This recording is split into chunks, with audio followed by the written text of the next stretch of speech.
wabarakatuh. Perkenalkan, saya Irwan Syah. Perkenalkan, nama saya Reza Sofiana Putra. Perkenalkan, nama saya Muhammad Krisna. Di sini kami akan mempresentasikan tugas dari mata kuliah praktikum struktur data. Oke, adapun yang pertama adalah saya. Di sini saya akan mempresentasikan struktur data yang tipenya yang berjudul BSF, Birth, Fields, Price, Search pada struktur data. Pendahuluan BSF. Apakah itu BSF? BSF adalah Birth, Price, Search yang mana digunakan untuk menelusuri graf atau pohon. BSF di sini menjelajahi level demi level atau melebar. Adapun struktur yang digunakannya adalah Queen, Twisted, Adjacency List. Bagaimana sih itu BSF? Cara kerjanya? Nah, cara kerjanya simpelnya, kalau diibaratkan BSF itu seperti air, yang mana sifat air itu adalah ia akan mengenai yang lebih dekat dari dengannya gitu. Nah, ia akan menyebar dan mengenai yang lebih dekat. Maka BSF sistemnya seperti itu. Ia akan menelusuri yang terdekat darinya atau tetangga yang lebih dekat darinya, kemudian menelusuri level berikutnya. Nah, ini merupakan bentuk dari graf yang akan kita buat, program graf yang akan kita buat. Di sini ada 0, 1, 2, 3, 4. Dari sinilah nanti kita akan membuat program graf itu sendiri. Program BSF ya. Ini bentuk grafnya, nanti kita buat program BSF dari sini. Di sini ada 0. Oke, bentuk adjacency list-nya. Cara kerjanya adalah di sini ada 0. 0 memiliki tetangga 1, 2 yang lebih dekat. 1 memiliki tetangga 0 dan 3. 2 memiliki tetangga 0 dan 3. 3 memiliki tetangga 1 dan 2. 4 memiliki tetangga 2, 3. Dan tetangga yang paling banyak di sini ada 2. Tetangganya ada 3, 2. Tetangga dari 2 adalah 0, 3, dan 4. Nah, dari sini nanti kita akan buat program dari graf ini. Kemudian lanjut ke header program. Di header program ini, header artinya kepala, program merupakan yang urgen juga, karena ini dari sini kita akan menentukan program kita nanti. Di sini terdapat YaStream. Di YaStream ini merupakan bahasa untuk input output, yang mana nanti di program kita itu terdapat cout. Maka yang berperan sini adalah YaStream. Kemudian Victor di sini adalah array dinamis untuk graf yang akan ada di dalam program itu sendiri. Dan Queen adalah antrian dari BFS pada program ini. Kemudian using special std ini merupakan bahasa pemrogram agar di program kita nanti kita tidak perlu mengulang-ulang std ini. Maka kita buat ini di awal. Nah, masuk ke analisis fungsi BFS. Ini merupakan sintaks dari fungsi BFS. Di sini terdapat start node. Start node merupakan simpul awal dari BFS. Kemudian terdapat nom nodes. Nom nodes merupakan jumlah simpul. Kemudian ADJ ataupun adjacency list merupakan tetangga tiap simpul. Nah, ini merupakan kode dari BSF, tapi bukan kode utamanya. Di sini kita dapat melihat Twisted. Twisted di sini adalah array penanda apakah simpul sudah dikunjungi atau belum. Dengan adanya tanda ini, maka BSF tidak akan menelusuri suatu node sampai kedua kalinya. Karena ketika BSF telah menelusuri suatu node, maka otomatis Twisted akan menandai bahwasanya node itu telah dikunjungi, sehingga akan hanya dikunjungi satu kali. Kemudian ini antrian to BSF. Nah, sebelum dikunjungi, maka BSF akan mengantri dulu di Queen ini sampai dikunjungi. Kemudian maka simpul awal langsung ditandai dan langsung masuk antrian. Kemudian, nah ini adalah proses utama dari BSF. Nah, di sini ada while. Jadi ketika di sini terus di while itu ada INTU, ini mengambil simpul dari depan antrian. Kemudian ada QPOP, hapus simpul dari antrian. Cout, cetak simpul yang dikunjungi. Penjelasannya, selama antrian belum kosong, maka simpul akan terus diambil dari antrian sampai antriannya kosong. Kemudian simpul akan dicetak saat itu juga. Nah, lanjut ke penelusuran tetangga. Setelah tadi BFS itu menelusuri yang dekat-dekat, kemudian ia lanjut ke penelusuri tangga-tangganya ke level berikutnya. Maka dia akan memeriksa semua tangga dari simpul U jika belum dikunjungi. Ingatnya jika belum dikunjungi, maka tadi itu gunanya penanda tadi sebagai penanda bahwasanya BFS itu telah mengunjungi. Tanda-tandanya tadi dengan BFS. Ini deh, Anda sudah dikunjungi, masukkan antrian kalau belum dikunjungi. Kemudian penggunaannya di main. Penggunaan BFS di main di sini terdapat V sama dengan 5, yang mana V sama dengan 5 ini merupakan jumlah dari simpul yang akan kita keluarkan dari BFS ini. 5 simpul itu merupakan 0, 1, 2, 3. Ini adalah 5 simpul dan bentuknya atau bisa kita sebutkan indeks ya. Indeks 0, indeks 1, indeks 1 merupakan 0, indeks 2 merupakan 1, indeks 3 merupakan 2, indeks 4 merupakan 3, dan indeks 5 merupakan 4. Kemudian ada ADJ. Nah, di sini fungsinya adalah untuk menyimpan koneksi antar simpul adjacent list. Ini ya. Di sini dia ADJ menyimpan koneksi antar simpul. Kemudian membuat graf. Ini graf yang akan kita buat nanti. Baik, lanjut ke BSF dimulai dari simpul 0 atau A dengan memanggil BSF traversal. Nah, ini merupakan hasil dari output program yang setelah kita buat tadi. Yang tadi terdapat gambaran grafnya, kemudian masuk ke programnya, dan inilah hasil dari program dari BFS. Di sini terdapat BFS traversal dimulai dari simpul 0, yakni 0, 1, 2, 3, 4. BFS akan menjelajahi level demi level. Semua simpul dikunjungi secara berurutan. Kesimpulannya, BFS cocok untuk menelusuri semua simpul graf. BFS pakai QWN tambah Vista tambah adjacent list. Kemudian implementasinya mudah dan terstruktur di C++. Sekian dari saya, akan dilanjutkan oleh Saudara Restu. Baik, pemateri selanjutnya saya Restu Sopiana Putra dengan NIM 240102112. Saya akan menjelaskan program tentang minimum spanning tree dengan Prim dan Kruskal. Jadi, program ini bertujuan untuk mencari jalur terpendek yang menghubungkan seluruh simpul pada sebuah graf berbobot tanpa membentuk siklus dan dengan total bobot yang paling minimum. Baik, di sini ada pengertian dari minimum spanning tree dengan Prim dan Kruskal. Merupakan sebuah implementasi dari algoritma graf yang bertujuan untuk mencari struktur pohon yang menghubungkan semua simpul node dalam graf dengan biaya total atau bobot rendah tanpa membentuk siklus. Artinya kita ingin menghubungkan seluruh titik dalam jaringan dengan cara yang paling hemat dan efisien. Dalam program ini, graf adalah sekumpulan titik atau simpul dan garis atau edge yang memiliki bobot atau nilai tertentu. Bobot tersebut bisa diibaratkan sebagai jarak, gaya, baku, atau apapun yang ingin diminimalkan. Minimum spanning tree atau MST sendiri adalah pohon terbentang minimum, yaitu sebuah subgraph yang mencakup sebuah simpul dalam graf asli. Tidak ada siklus karena namanya pohon. Dan yang paling penting, total bobotnya yang paling kecil dibandingkan kombinasi lainnya. Nah, untuk menyelesaikan masalah ini digunakan dua algoritma yang sangat terkenal. Yang pertama, Prim's algorithm. Prim bekerja dengan cara memulai dari satu simpul lalu menambahkan edge yang paling ringan ke simpul yang pohon. Kedua, Kruskal algoritma. Kruskal berbeda. Ia memiliki seluruh edge yang ada di graf lalu memilih edge dengan bobot terkecil satu persatu selama tidak menyebabkan siklus. Selanjutnya, penjelasan dari program tersebut. Yang pertama ada include strength, memungkinkan kita menggunakan fungsi output seperti cout dan sin untuk menampilkan hasil ke layar. Ini ada include vector digunakan karena seluruh representasi graf serta struktur pendukung lainnya menggunakan vektor, yaitu array dinamis yang memudahkan penambahan elemen. Include algorithm ini diperlukan untuk memanfaatkan fungsi sort yang digunakan dalam algoritma Kruskal untuk mengurutkan edge berdasarkan bobotnya. Selanjutnya ada include dim, include limits. Ini diperlukan untuk menyediakan konstanta intimax yang dipakai dalam algoritma Prim untuk mewakili nilai tak hingga atau infinity saat mencari nilai minimum. Terusnya ada using namespace digunakan agar tidak perlu mengetik steady. Contoh seperti cout, vector, dan sebagainya. Baik, selanjutnya ada struktur edge. Struktur ini digunakan untuk menyimpan informasi tentang sisi dalam graf yang terdiri dari simpul asal atau XRC, simpul tujuan yaitu di dis, dan tadi bobot atau jarak antara keduanya disebut weight.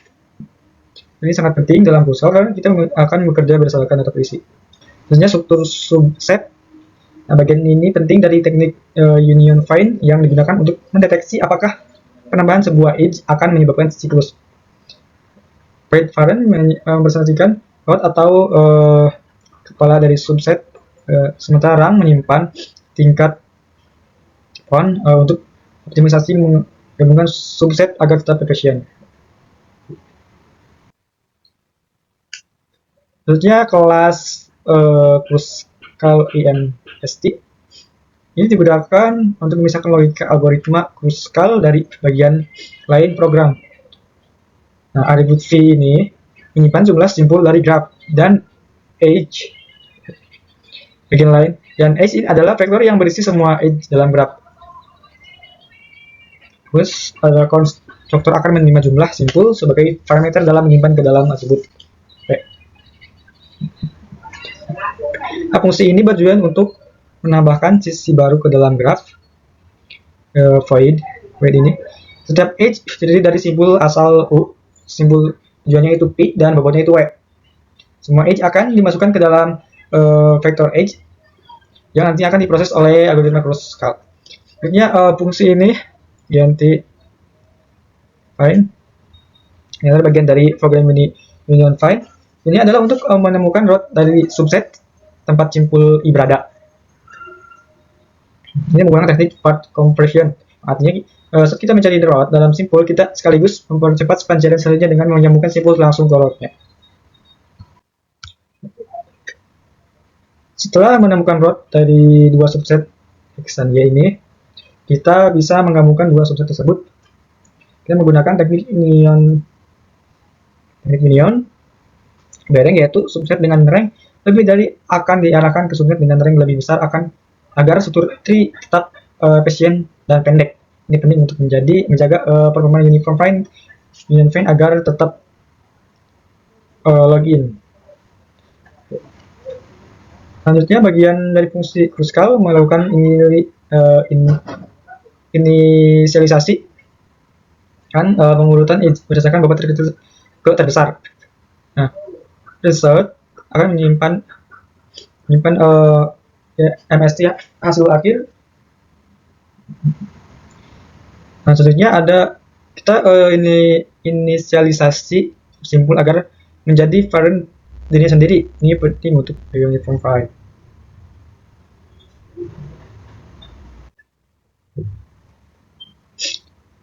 Kemudian kita lakukan log. Selama jumlah edge hasilnya E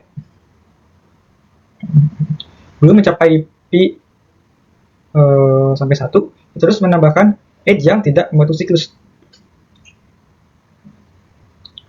Kemudian kita cetak hasil edge yang masuk ke dalam MST Kruskal tersebut. Ini struktur data key. Ini untuk menyimpan nilai terkecil yang bisa menghubungkan simpul ke MST. The variance menyimpan asal dari setiap simpul, dan MST menandai simpul mana yang sudah masuk ke MST. Kita mulai simpul ke 0.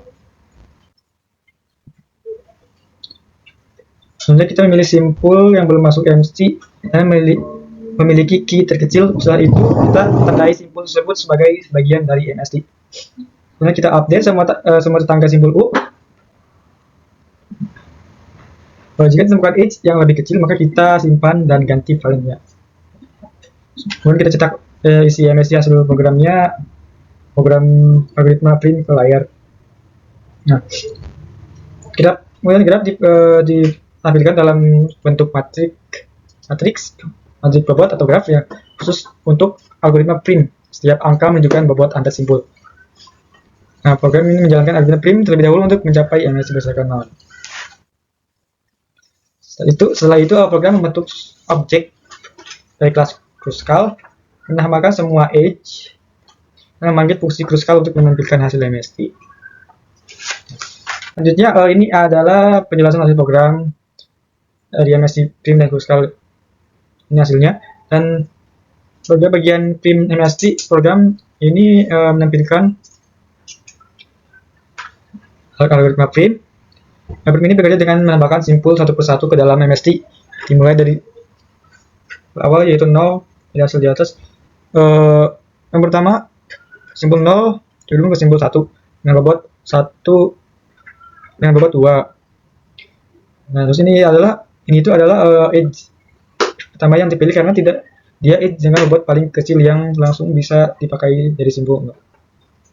Kemudian simpul 1 ke 2 dengan bobot 3. Kemudian selalu simpul 0 ke 3 dengan bobot 6. Itu adalah jalur tercepat dari simpul yang sudah masuk MSC ke simpul 3. Antara terakhir ada simpul 1 ke 4 dengan bobot 5.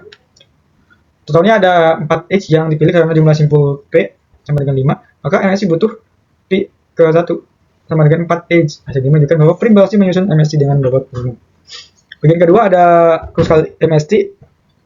Itu bagian dari algoritma kruskal, berbeda dengan prim. Nah, kruskal ini bekerja dengan cara memilih edge terkecil dari seluruh graf tanpa mempedulikan titik awal. Kemudian memastikan bahwa penambahan edge dan membentuk siklus dari hasil. Dari hasil ini pertama 0 memilih edge 0 ke 1 dengan bobot 2 karena ini edge kecil. Lalu 1 ke 2 dengan bobot 3. Dari setelah itu 1 ke 4 dengan bobot 5. Dan terakhir 0 ke 3 dengan bobot 6. Hal seperti 1 ke 3 bobot 8 dan 3 ke 4 dengan bobot 9 diabaikan karena bobotnya lebih besar dan sudah tidak diperlukan lagi. Sama seperti prim, kruskal juga memiliki 4 X dan kalau kita jumlahkan bobotnya sama dengan 2 plus 3 plus 5 plus 6 hasilnya 16. Sama seperti total bobot dari hasil prim. Nah, sekian dari saya. Baik, bismillahirrahmanirrahim. Materi selanjutnya saya akan menjelaskan implementasi algoritma DFS pada graf menggunakan C++ NIM 240102063 menggunakan NIM saya sendiri. Tapi sebelumnya saya akan menjelaskan tentang traversal DFS. Traversal DFS adalah proses penelusuran semua simpul dalam graf dengan cara menyusuri jalur sedalam mungkin terlebih dahulu sebelum mundur. Proses ini mirip seperti penjelajah lorong dalam labirin. Kita terus maju sejauh mungkin, baru jika mentok kita mundur dan coba jalur lain. Selanjutnya penjelasan per baris kode C++. Yang pertama include IOStream mengizinkan pengguna fungsi input atau output seperti cout dan sin. Include vector mengizinkan pengguna struktur data vektor array dinamis. Using namespace agar tidak perlu menulis std di depan setiap fungsi. Contoh std cout. Lalu baris ke-8 ini menyimpan jumlah simpul vertex dalam graf. Struktur data NJC list menyimpan tetangga tiap simpul. Lalu baris ke-12 ini tandai simpul V tanda simpul V sudah dikunjungi, tampilkan simpul yang sudah dikunjungi.